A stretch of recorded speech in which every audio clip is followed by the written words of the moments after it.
ராதே கிருஷ்ணா.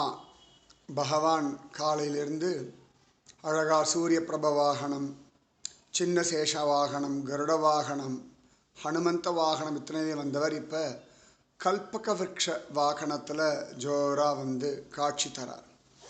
எத்தனை அழகான திருமுக மண்டலம், எத்தனை அழகான மகுடம். பகவான் இங்கே ரொம்ப அழகாக தாயாரோட காட்சி தரான்.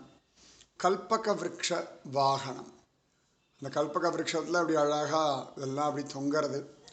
கல்பக விருட்சம் நம்முடைய எல்லா ஆசைகளையும் பூர்த்தி பண்ணி வைக்கக்கூடியது. அந்த கல்பக விருட்சத்தை விட வசதியான கல்பக விருட்சம் யார் அப்படின்னா பகவான் தான். நிகமாந்த மகாதேசிகர் சொல்கிறார், தண்டகாவன ஜங்கம பாரிஜாத அப்படின்றார். தண்டகாரண்யத்தில் அவாவா இருப்பிடத்துக்கு போய் அனுகிரகம் பண்ண பாரிஜாத விருட்சம் ராமன் அப்படின்றார்.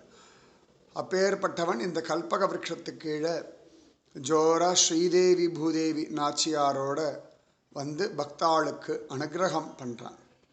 பகவானுடைய அனுகிரகத்துக்கு ஒரு நாளும் குறைவு கிடையாது. ஆச்சரியமானவர் பகவான். எவ்வளோ அழகாக இருக்கார் பார்த்தாளா. மலையப்பனுக்கு அலங்காரமாக இருக்கட்டும், இல்லாட்டி அவனுக்கு இந்த மாதிரி ஆட்டம் பாடி கொண்டாடுறதா இருக்கட்டும், குழந்தைகள்லேருந்து பெரியவா வரைக்கும் அப்படி அனுபவிக்கிற பகவானுடைய அழகான திருவடிகள், ஆச்சரியமான பதக்கம், எத்தனை அழகாக இருக்கு பாருங்க. ஜோரா அந்த கைகள், மாமேகம் சரணம் பிரஜன்ற கைகள், அந்த திருமுக மண்டலத்தில் இன்றைக்கி எத்தனை சந்தோஷம் பார்த்தாளா. என்னடா அப்படின்னா பக்தாளுக்கு அனுகிரகம் பண்ணுற ஒரு சந்தோஷம். இவ்வளவு அழகாக அந்த சாமந்தி விரக்ஷிப்பு இதெல்லாம் மாலையாக தொடுத்துண்டு ரெண்டு பக்கமும் தாயாரோட வரக்கூடிய பகவான்.